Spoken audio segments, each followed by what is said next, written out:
Donald Trump ने कहा कि अगर मैं चुनाव जीत गया तो 24 घंटे में रूस और यूक्रेन की जंग में बंद करा दूंगा। यह सिर्फ चुनावी जुमला है या इसका कुछ बड़ा असर भी आप देखते हैं? देखिए, ऐसा है कि 24 घंटे में तो शायद नहीं कर पाएंगे, लेकिन बिल्कुल क्लियर इंडिकेशन है कि वो जो यूक्रेन को जो सपोर्ट है वो उसको नहीं उसका सपोर्ट उन्होंने जरूर बंद कर देना है उन्होंने। और जैसे ही अमेरिकन सपोर्ट कम होगा यूक्रेन को, तो अब बहुत जाहिर सी बात है कि ये जो युद्ध चल रहा है, जो कि नेटो और यूएसए के सपोर्ट से ही चल रहा है, और जैसे ही अमेरिकन सपोर्ट खत्म होगा या कम होगा तो ये अब शांति क्या इसे इस रूप में देखा जाए कि डोनाल्ड ट्रंप अगर जीत जाते हैं तो धीरे धीरे करके जहां जहां अमेरिकन सेना है वहां से वो पांव पीछे खींचने शुरू होंगे, क्योंकि एक बड़ा मुद्दा और भारी दबाव भी है कि अमेरिका का काफी पैसा भी बर्बाद हो रहा है, सैनिक भी वहां पर जा रहे हैं। जी, ऐसा है कि ये सब डिपेंड करेगा लोकेशंस के ऊपर। जैसे सब फॉर एग्जांपल यूक्रेन की हम बात कर रहे थे अभी, यूक्रेन तो खैर इज वेरी क्लियर कि जो है वह जो जैसे ही अगर ट्रंप आते हैं तो वो कोशिश करेंगे कि वहां युद्ध जो है बंद हो जाए और अमेरिकन सपोर्ट खत्म हो जाए। लेकिन अगर आप मिडिल ईस्ट की बात करें तो मिडिल ईस्ट में बड़ा मुश्किल होगा कि इजराइल को सपोर्ट ना कर पाए, और उसके युद्ध का जो चल रही है युद्ध चल रहा है आज, ठीक है, इसमें उसको जो है वो ये तो भविष्य की गणना है कि इन सब के बीच % वोट मिल रहे हैं। ये स्क्रीन आप देखते रहिए। डोनाल्ड ट्रंप को 53%, कमला हैरिस को 47%। तो 53% वोट यहां पर मिलते हुए दिख रहे हैं डोनाल्ड ट्रंप को, और कमला हैरिस को 47% वोट मिलते दिख रहे हैं। हालांकि इन वोट के आधार पर जीत हार तय नहीं होती है, इलेक्टोरल वोट के आधार पर होती है, लेकिन फिर भी यहां पर बढ़त बढ़ाए हुए दिख रहे हैं। शुमाइला सिद्दीकी हमारे साथ पाकिस्तानी पत्रकार हैं, बनी हुई हैं। शुमाइला जी, इन नतीजों को किस तरह से देखते हैं आपके देश में, और इंटरनेशनल कम्युनिटी से किस तरह से देखती है? जी, थैंक यू सो मच। इस वक्त जो नतीजा चल रहा है हमारे सामने वो बिल्कुल नेक टू नेक चल रहा है, और दोनों तरफ जो है कुछ भी कहा जा सकता है, और ज्यादातर जो पाकिस्तानी अवाम है वो डोनाल्ड ट्रंप के साथ है। क्यों? क्योंकि उन्होंने जो बयान दिया है अपना कि वो जंग बंद करवा देंगे, यूक्रेन में वॉर बंद करवा देंगे, हम लोग नहीं पी। तो पाकिस्तानी सेंटिमेंट किस साइड है? डोनाल्ड ट्रंप की साइड है या कमला हैरिस? डोनाल्ड ट्रंप की साइड दिखाई दे रही है, क्योंकि वो कह रहे हैं कि जंग बंद करवा देंगे। क्योंकि उनके जो बयानियां है वो जंग बंद करवाने के, यूक्रेन वॉर बंद करवाने के, इसकी वजह से, और बहुत सारी ऐसी चीजें जो मेरा ख्याल है कि जो अमेरिका की अपनी पॉलिसीज के लिए बहुत अच्छा है। जैसे वहां के जो लोकल्स हैं, जो वहां के रेजिडेंट हैं, जो वहां की नेशनैलिटी के लोग हैं, उन लोगों का ये मानना है कि हमारी जो इनकम है और हमारे टैक्स का पैसा जो है वो वॉर पे यूज होता है, जो उनके लिए बहुत गलत है और हमें पे करना। शुमाइला जी, इस बीच एक बड़ी खबर आ रही है अपने दर्शकों को वो भी बताते चले कि पेंसिल्वेनिया में मुकाबला काफी कड़ा दिख रहा है। यहां पर कमला हैरिस लीड जरूर बनाई हुई है, लेकिन जो अंतर है वो काफी कम, 2% के करीब का अंतर नजर आ रहा है। 50% के करीब कमला हैरिस, 50% के करीब उनको वोट मिलते हुए दिख रहे हैं। डोनाल्ड ट्रंप को 48.2 48.2% वोट मिलते हुए दिख रहे हैं। यानी पेंसिल्वेनिया जो स्विंग स्टेट माना जा रहा है, यहां पर भी मुकाबला काफी कड़ा देखने को मिल रहा है। लेकिन अगर दूसरे अभी तक के रुझानों की बात की जाए, हालांकि यहां डिस्क्लेमर ये साथ साथ दे दे कि जैसा कि हमें अभी जेके त्रिपाठी जी ने थोड़ी देर पहले बताया कि अभी जो डेमोक्रेट्स के गढ़ हैं वहां के नतीजे आने बाकी हैं। ऐसे में इन नतीजों में बदलाव तो होगा, लेकिन एक चीज साफ है कि ट्रंप यहां पर लीड बनाए हुए हैं। इन सब के बीच मुमताज जी भी हमारे साथ बने हुए हैं। मुमताज जी, डोनाल्ड ट्रंप ने वादा किया है कि भाई रूस यूक्रेन की जंग रुकवाएंगे, साथ ही साथ जो वहां इजराइल और हमास, फिलिस्तीन, वहां लेबनान और ईरान के बीच जो संघर्ष है वहां पर भी रोक लगाने की कोशिश करेंगे। किस तरह से देखते हैं इसको आप? नहीं, बिल्कुल जिस तरह से डोनाल्ड ट्रंप ने यह भी कहा था कि ईरान जो है अब पहले जैसा ईरान नहीं रहा, बल्कि ईरान एक अब मजबूत स्टेट हो गया, इसलिए अब हम दोस्ती भी हमें करनी चाहिए, सिर्फ जो है वो जंग नहीं करते रहना चाहिए। ये भी डोनाल्ड ट्रंप का बयान आया था।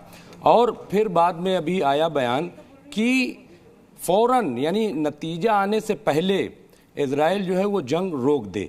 इस तरह के जो स्टेटमेंट आए कि जंग रोकनी है, तो इसका बहुत असर पड़ रहा है।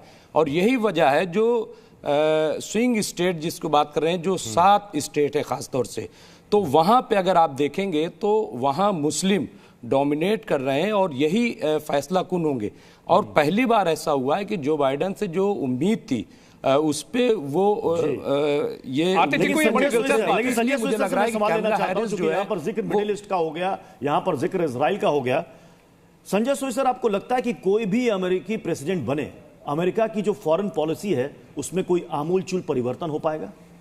नहीं बच्चों जी, वहाँ का जो इंस्टीट्यूशन है वो बहुत स्ट्रांग है, क्योंकि ये हमेशा लॉन्ग टर्म पॉलिसीज के बारे में सोचते, चाहे इंडिया हो, चाइना हो, या एक ग्लोबल व्यू रखते हैं पूरी दुनिया के बारे में, जो उनकी सोच विचार रहती है उसको देखते हुए कुछ फर्क जरूर आता है। क्योंकि ऐसा बात नहीं है कि बिल्कुल इंस्टीट्यूशन अपने हिसाब से चले, जो पार्टी की पॉलिसीज है, पार्टी की सोच विचार है, उसके हिसाब से लीडर की सोच विचार है, उसके ऊपर जरूर फर्क आता है।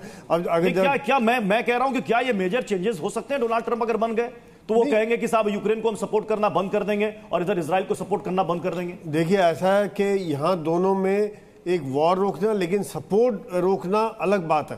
क्योंकि वो सपोर्ट करते रहेंगे, इसमें कोई शक नहीं है। क्योंकि अगर रशिया के खिलाफ कोई मोहरा है तो यूक्रेन है। इजराइल उनका एक ऐसा वहाँ पे एलाई है, इस तरह का कंट्री जो पूरे मिडिल ईस्ट को कंट्रोल करते हैं जहाँ के द्वारा, तो इसको डेफिनेटली छोड़ेंगे नहीं। लेकिन क्या ईरान को किस प्रकार से डील करेंगे, सवाल ये पैदा होता है। अभी जी कुछ कहना चाह रहे हैं इसमें? देखिए, ट्रंप की फॉरेन पॉलिसी में कुछ बदलाव जरूर आएगा। वो जो बाइडेन की और ट्रंप की जो हम कह रहे हैं कि पूरे यूएस की एक यूनानिमस फॉरेन पॉलिसी होती है, उसमें एक बदलाव जरूर आएगा। ट्रंप रशिया को फेवरेबली देखते हैं। ट्रंप की जो एडमिनिस्ट्रेशन होगी वो रशिया को अपना दुश्मन नहीं मानेगी। बहुत बड़ी बात कह रही है आप। बिल्कुल। और दूसरी बात यह है कि चाइना को यूनानिमसली रिपब्लिकन्स भी और डेमोक्रेट्स भी जो है वो अपना थ्रेट मानते हैं, राइवल मानते हैं, दुश्मन मानते हैं। लेकिन सबसे बड़ा अंतर यहाँ है, इसीलिए ये बात चुनाव के समय बहुत तेजी से आई सामने। लोग कहे कि कयासबाजी अटकलें हैं कि डोनाल्ड ट्रंप ने जो 24 घंटे वाली बात की है, शायद उनकी रूस से कुछ डील हो रही है। देखिए, रूस के साथ डील, ये पिछली बार भी ऐसी कहानियां आई कि रूस का इंटरफेरेंस है इलेक्शंस में, लेकिन ऐसा नहीं है। अगर ऐसा होता तो पिछली बार ट्रंप जीत जाते। लेकिन अभी जो इशू है कि क्या ट्रंप की वही पॉलिसी रहेगी चाइना को लेकर जो बाइडेन की थी। अगर आप जो बाइडेन की पॉलिसी को देखें चाइना के प्रति, तो वो एक्चुअली ट्रंप की ही पॉलिसी थी चाइना को लेकर। इनफैक्ट उन्होंने ट्रंपिज्म को ही आगे लेके गए हैं। उन्होंने ट्रंप की पॉलिसी को चाइना के लिए तब्दील नहीं किया, लेकिन रशिया पे जो डेमोक्रेट्स का एंटी रशिया सेंटिमेंट और जितना नैरेटिव चल रहा था, सेंसरशिप की उन्होंने पूरे रशियन नैरेटिव की वॉर के दौरान, वो नहीं होगा। आपको याद होगा कि इनफैक्ट ट्रंप के जो सपोर्टर्स है टकर कार्लसन, उन्होंने जाके प्रेसिडेंट पुतिन का इंटरव्यू किया। चलिए, ये तो इंटरनेशनल मामलों की बात हो गई। अगर बात की जाए डोनाल्ड ट्रंप के रवैये की, डोनाल्ड ट्रंप लगातार ये कहते रहे हैं कि वो अवैध अप्रवासियों को जो है हटाने की बात करेंगे, उनको वापस भेज देंगे, सख्ती करेंगे। रामकृपाल जी, अगर बात की जाए अवैध अप्रवासियों पर जो सख्ती है, क्या भारतीयों को इसका नुकसान होगा या फिर वो बेनिफिशियरी होंगे? क्योंकि भारतीय जो है अधिकतर वैध प्रवासी बनकर के जाते हैं और उनका जो हिस्सा होता है, उनका जो अधिकार होता है, वो अवैध अप्रवासी खा जाते हैं। देखिए, जहां तक किसी भी दुनिया के, अमेरिका ही नहीं, कोई भी जो राष्ट्राध्यक्ष होगा वो कभी ये नहीं कह सकता है कि वो इलीगल इमिग्रेंट्स के पक्ष में कोई बात करेगा, नहीं करेगा।